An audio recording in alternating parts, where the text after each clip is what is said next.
They got 2 games to go. Their only way in after losing to the Rams, who are sitting there in the 7th seed right now, their only way in is winning the division. They're lucky because usually 7 and 8 teams don't have a path to winning the division. But the New Orleans Saints have a big game next up at Tampa. Mm-hmm. And you take a look at the Saints' schedule if we can after this, because the Buccaneers have a game against Jacksonville this very week.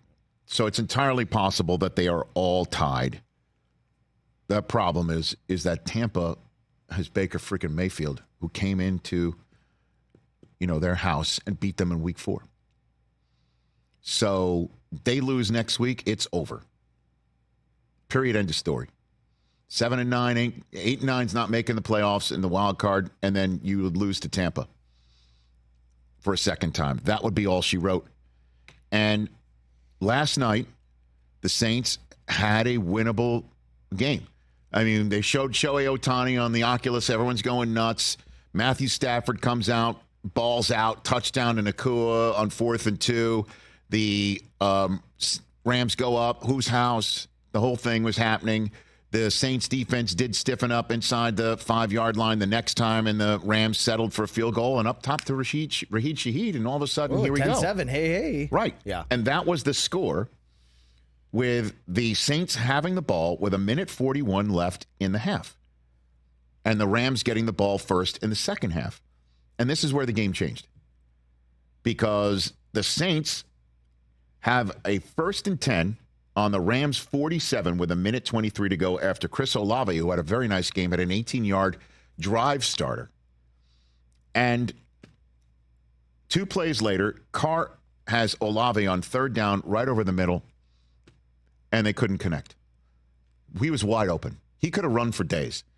So that brought up 4th and 5 at the Rams 42 with 56 seconds to go. And I thought to myself, well, that's the way that one went. You had a shot here. I thought on 3rd down they should have run it. Now, this is an easy second guess. They should have run it. So at that point in time, you at least force the Rams to use one of their timeouts. Right. And you might get a more manageable 4th down. Or who knows, you could get a 1st down because they're not expecting a run. I don't know. I know they have 99 there. So run away from them if you want mine. My X's and O's. What do you think? Good advice. I'm an all-22 guy. Good advice. C99, go the run other away. way. Yeah, run away. The other run away. So I thought, now you're punting. So at least with the Rams having all 3 timeouts left, you're trying to pin them, or at least have them start on their own 20 for crying out loud. Yep. They went for it. They went for it and turned the ball over on downs and gave the ball back to the Rams on their own 42 with all 3 timeouts left. Yeah.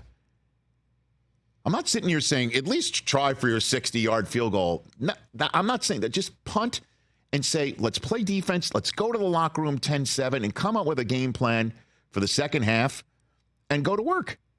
And instead, of course, the Rams scored a touchdown. And, of course, the end of the half happens. And, of course, the Rams had a field goal on the next drive. And then Carr throws an untimely interception that leads to a Rams touchdown.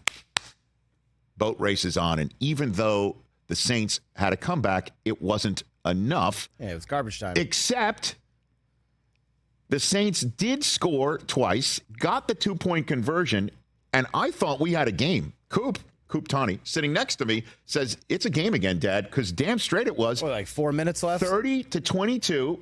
This is, honestly, 30-22 with 3:53 to go. Yeah. And the Saints are out of timeouts.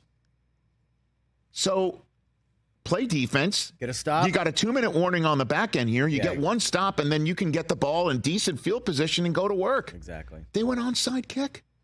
I couldn't believe it. I turned to all my Rams friends that were running around me. I'm like, they did you a favor. You know why? Because in this day and age, with the onside kick and how you're not allowed to get a running start, you got to have a certain number of people on either side. It's impossible to recover.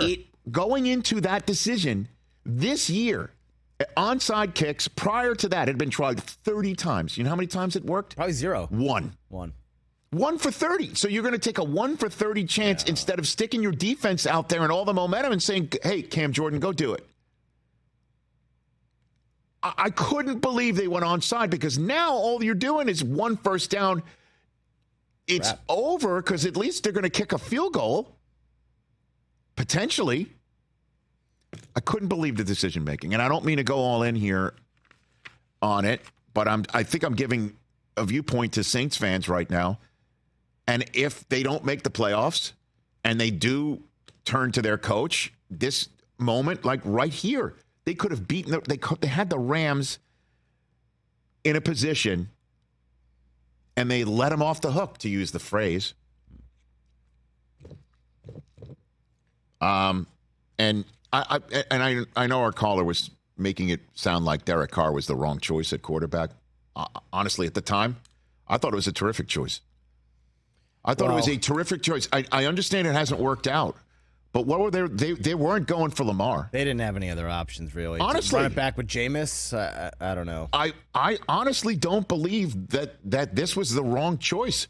At one point, because I didn't think Rodgers was going to happen or the Jets would ever go for Lamar. Don't forget the Jets once had Derek Carr in the building. Remember that? And told him he'd be a Hall of Famer if he signed with them. That's right. Maybe he signed with the Saints. But I didn't think that move sealed their fate. Well, Derek Carr's not going anywhere, Rich. I mean, Saints fans may not want to hear this, but he will be your quarterback next year. He threw dimes to get him in the mix. And most likely in 2025, he has a lot of guaranteed money left. And unless he asks for a trade, he is going to be the Saints quarterback next year. All right. Well, our director, Don Bowie, is a diehard Saints fan. Take Chris Brockman right now if you want Derek Carr to stay. He just went back to me. Come on, man. He took his son to this game last night. Derek Carr had 33 fantasy points last night. It's not a fantasy world, bud. Sorry. I have Derek Carr. If it was, you could go back in time and choose Christian McCaffrey instead of Bijan. What was I thinking? Catch the Rich Eisen Show every single day on the Roku channel, 12 to 3 Eastern, for free.